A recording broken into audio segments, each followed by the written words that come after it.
Hello, everyone, and welcome back to I Talkie English, the channel where we make learning English fun and effective. I'm your host, Sam, and today we have a very special episode.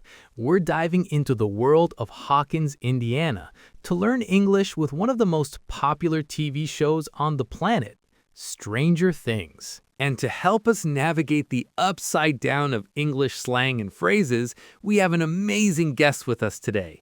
She's an expert English teacher and a big fan of the show. Please welcome Chloe.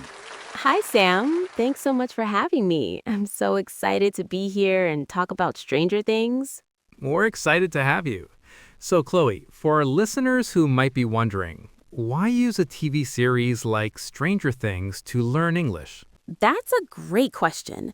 TV series are a fantastic tool because they expose you to real, natural conversation. The language isn't from a textbook, it's how people actually speak, with slang, idioms, and natural rhythm. Authentic language. Exactly. Plus, it's fun. When you're engaged in a story and you care about the characters, learning doesn't feel like work. You're motivated to understand what's happening, which is a huge boost for your listening skills. That makes perfect sense. So let's get into it. What are some key phrases from the show that our listeners can start using? Okay, let's start with a classic you'll hear a lot. The first one is, "What the hell?" This is a very common informal phrase used to express shock, surprise, or confusion, often with a bit of anger or frustration. Right. So if you see something unbelievable, you might say this. For example, you see your dog has learned how to open the refrigerator. You'd say, "What the hell? How did he do that?" Perfect example. Let's try a mini dialogue. Sam, you start. Hey, Chloe, did you see the email from our boss? We have to work this Saturday. What the hell? He promised we would have the weekend off. All right. Phrase number 2 is another great one for expressing disbelief. Are you kidding me? You use this when you can't believe what someone has said or done. Yeah, it's like saying, "Is this a joke?" For instance, if your friend tells you they lost your favorite book, you'd say, "Are you kidding me? I just lent it to you yesterday." Exactly. Okay, role play time again. I'll start this one. Sam, I just won 2 tickets to go to a concert in London this weekend. Are you kidding me? That's amazing. Who are you taking? Our next phrase is, "This is insane." The word insane literally means crazy or mentally ill, but here it's used informally to mean something is shocking, wild, or unbelievable. It can be for good or bad things, right? That's right. You could watch an amazing action scene in a movie and say, "Wow, this is insane." Or if you're stuck in terrible traffic, you could say, "This is insane. We're not moving at all." Hey, Chloe, look at the line for this new cafe. It goes all the way around the block. Wow, this is insane. The coffee can't be that good. Okay, moving on. This next one is perfect for a show like Stranger Things. I've got a bad feeling about this. This phrase is used when you feel that something bad is about to happen. It's about intuition or a sense of danger. Right, like before you walk into a dark, spooky basement in a horror movie. In everyday life, you might use it if you're about to take a test you didn't study for. I've got a bad feeling about this exam. A very practical example. Let's do the dialogue. I'll start. The pilot just announced we're expecting some turbulence. Oh no, the sky looks really dark out there. I've got a bad feeling about this. Next up is a verb phrase, to freak out. This means to become very anxious, scared, or angry. It's an emotional and often sudden reaction to something. Okay, so if you realize you lost your wallet, you might start to freak out. Exactly. Or, "My mom is gonna freak out if she sees the mess we made." It means she'll be very angry. Let's try it. You start, Sam.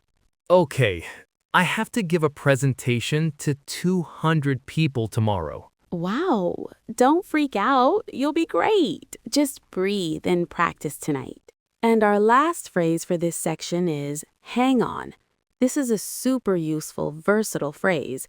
It can mean wait a moment, but it can also mean to hold on tightly or to persevere through a difficult situation. That's a good one. So you might say, hang on, I'm almost ready to go, which means wait. Or if a friend is having a tough time, you could say, just hang on, things will get better. You've got it. Okay, final mini dialogue. I'm on the phone. Sam, can you look up that address for me? Sure, hang on a second while I open my computer. That's a great set of general phrases. But Stranger Things is set in the 1980s, and that comes with its own unique language. Chloe, can you walk us through some of the 80s slang we hear in the show? Absolutely. The 80s had such a unique vocabulary. It's one of the things that makes the show so immersive. Let's start with a classic you'll hear from characters like Argyle. Tubular. Tubular simply means excellent or awesome. It came from surfing culture, referring to riding inside the tube of a perfect wave. For example, if you loved a new movie, you could say, that movie was totally tubular. Totally tubular. I like the sound of that. It's got a very chill, retro vibe. What's next on our 80s slang list? Next up is gnarly. This one is interesting because it can have two opposite meanings depending on the context. It can mean something is really cool and impressive, or it can mean something is disgusting, difficult, or dangerous.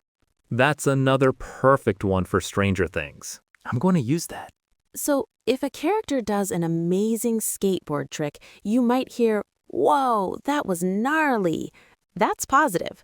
But if they see a monster from the upside down, they might also say, "Ew, that is so gnarly," which is negative. So it's all about the context and the tone of voice. That's a bit tricky, but I can see how it would be used. What's our final 80s word? A last one is bogus. This is a great word. It means something is fake, not true, or just generally unfair or disappointing. If your friend cancels plans at the last minute, you could say, "That's so bogus." That's a useful one. My boss scheduled a meeting for Friday afternoon? That's bogus. I think I'll be using that one. You don't need to use these phrases in daily English, but it's great to understand it when you hear it. This is all so useful. Let's move on to pronunciation. How can our learners sound more natural when they use these phrases? A key part of natural speech is intonation and connected speech. Let's take what the hell. It's not plain, it's what the hell? The stress is on hell. Just remember, this phrase is informal and a bit strong. Don't use it in polite or professional situations. Exactly. For connected speech, let's look at I've got a bad feeling. Native speakers often don't say got a. They blend it together to sound like gotta. So it becomes I've got a bad feeling about this. This linking is very common and will make you sound much more fluent. I've got a bad feeling. I can hear that. It flows much better. Okay, everyone, now it's your turn to practice. We're going to say some of today's key phrases, and we want you to repeat them out loud after Chloe. Ready? Are you kidding me? This is insane. I've got a bad feeling about this. That's so bogus. Great job, everyone. And now for your mini challenge for this week. We want you to use the phrases we learned today. Go to the comments section of this video and tell us about your favorite TV series. And to describe his vibe, you could say something like, it's kind of creepy but addictive. Using kind of makes your English sound more natural and less direct. Addictive is a great word for a show you can't stop watching. That describes my experience exactly. What about talking about characters? Simple. Just say, my favorite character is, and then the name. For example, my favorite character is 11 because she's so powerful. You can also describe the story.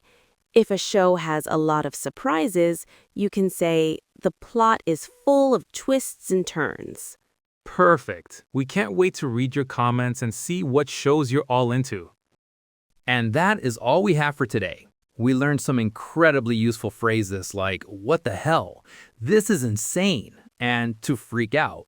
We also learned how to talk about our favorite shows and how to sound more natural when we speak.